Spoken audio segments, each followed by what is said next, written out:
Hi, SeaWolves fans. It's time for the William T. Spaeder Series Preview. Greg Gagne alongside Sam Lebowitz. And Sam, let's first talk about last week down at the Diamond. First off, huge win for the SeaWolves on Sunday, improving to 4-0 in extra inning ball games. Kind of a tough series, though, overall down in Richmond. Yeah, dropping the first three, two of those in blowout fashion. Coming back in the last half of that series, winning 2 of 3, including the come-from-behind extra inning win. 4-0 in extra innings, the SeaWolves this year. And they didn't come back in that game just once, not twice, but 3 separate times to come back and win that game. You know, we've seen that throughout the first couple of weeks of the season where if this Erie team finds themselves down by just a couple of runs late in the ball game, they've had that knack for being able to string together hits, take advantage of opponents' mistakes at the right time.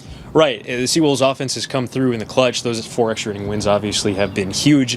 And on the other side, the pitching side, when the SeaWolves pitching staff has been able to prevent runs, when they do not lose by large figures, SeaWolves tend to be successful. I mean, out of the 8 losses so far, 5, 6 of those were blowout losses. So when the pitching staff comes through, the offense generally does its job. Bullpen has continued to be a struggle, and it was a struggle again on Sunday after the starter Wilmer Flores went 4 innings, and then the bullpen comes out and gives up 5 runs.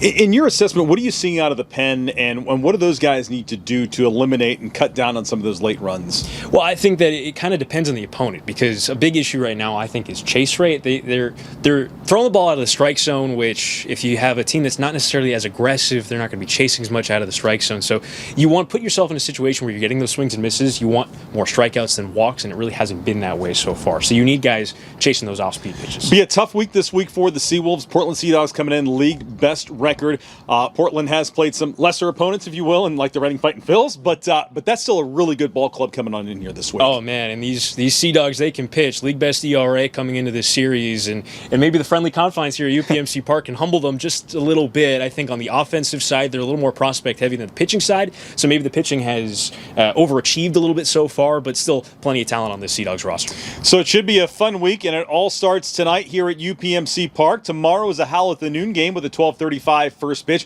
Thursday, our favorite night of the week, it's $2 Thursday with $2 concession specials. Friday night game as well at 6:05. Then on Saturday, it's a 1:35. And Sam, what are we giving away? Giving away the division champ flags. Let's hold them up.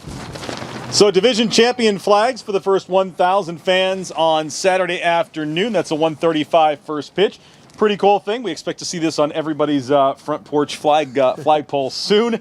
And so, yeah, that'll be Saturday. And then Sunday series wraps at 1:35. Should be a fun week of baseball here at UPMC Park. It's as they put it on social media, the Battle of the Seas. The Sea Dogs against the SeaWolves. This has been the William T. Spaeder Series Preview.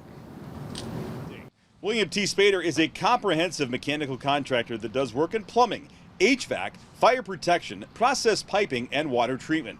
They do 24/7 service and repair for both commercial establishments and residential homes. Head on over to WMTSpader.com for more information.